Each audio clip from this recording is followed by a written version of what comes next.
Hello, my name is Jeremy Fox. This is my week 4 video review for Java 2. First thing, what library did you find and why did you choose to use it? Uh, I actually chose the Mixpanel um, library, jar, whatever you want to call it. Reason being, this is an app that I actually do have in the Google Play Store as of the end of last month, and I figured there's no point in releasing an app without analytics, considering I mean that tells you everything there is to know, right, about what your users are doing. If you don't know how your users are using the app, you don't know what features they like, what features they don't like, what things need to be improved, um, all of that. So I felt it was absolutely fundamental to the application to have analytics.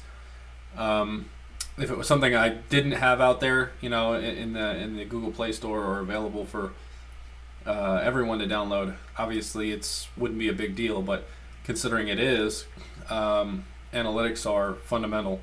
Absolutely. Does the availability of libraries change your outlook on Java development? No, because it's been the same thing. I mean, libraries have been around for quite a while for pretty much every language, so I mean it's nothing new. It's not like a new concept or anything, or something I wasn't aware of already. So I mean it doesn't really change my outlook on it. But I like the fact that they are there. On the other hand, I've had a lot of bad experience with libraries, so I'm very tentative about using them in my applications now. I'm not one to reinvent the wheel, but a lot of times I may end up just doing that myself, because at least I know what's going on, especially if it's not, say, like an open source, say if it's just already a pre-compiled jar or something like that, where you don't get to see the open source and you can't make the changes to it that you may need to make. You can end up with issues. And actually at work we have actually ditched a Google jar, believe it or not, because it was causing crashes in our app. So I'm kind of tentative about using a lot of things where, especially if I can't see the open source code behind it. What would you have done differently if you could? Can't say I would have done anything different. List a few things that could use more clarification. I don't have anything right now. So just to show this Mixpanel jar, I've got right here in the libs. Right here is the Mixpanel jar, and I have created a wrapper around it called my Analytics Manager, which is this guy that I have open. And pull this down a little bit. So that's this guy. So it's a singleton, so I can just call this fire event on it anytime that I need to send off an event. Obviously I have my API token, production API token, and a debug token. Register super property is just something to report for every time that I fire an event. This super property goes with it. Flush events. This is just calling the Mixpanel API and telling it to flush all events. So if there's anything in the queue at that time, I can force it to flush those events. But other than that, I got this booted up already, and I set a breakpoint in here in fire event so you can see all the things that are happening.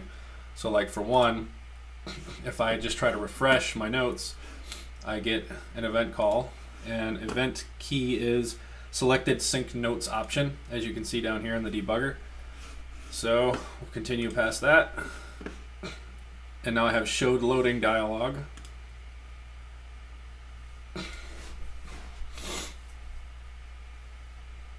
Probably take a second to load. There it goes.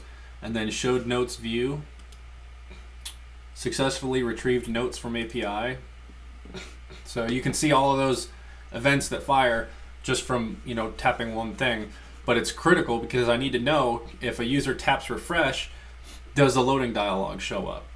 Do I successfully get the notes, or does it fail? How what's the percentage of how many times it's successful and how many times it failed? If I tap a note, opened a note, gets fired.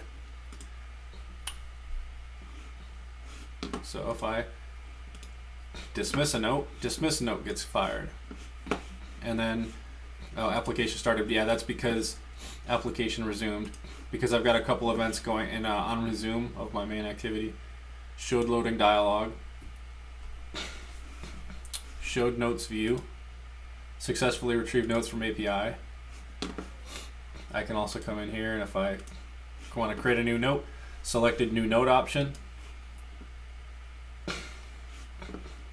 and we'll just go like this. Save. Application started, application resumed, showed loading dialog.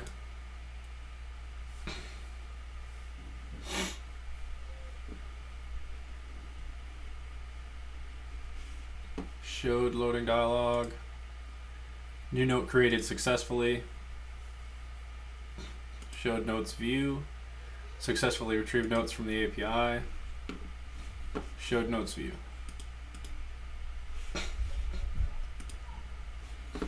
So there we go. There's just some of the events that we're firing off.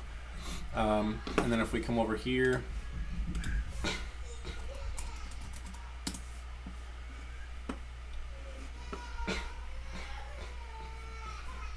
here's all of the events, and this is real time. So these, the 3s, 2s, and 1s that are all showing up here are from us now just using this on the emulator. Obviously the app doesn't get a whole lot of use right now. There's not really a whole lot of features in it or whatnot, but if it was getting more use, this would be mixed in amongst what is in production right now, because I didn't point it to debug. But I do have in my notes debug in here for when I'm actually testing features and wanting to see if things are working properly. So I do have a my notes debug, but everything we were just doing was going into my notes, the production data. So that's it for now. That's the Mixpanel API jar that I have in there. That's it. So thank you for watching.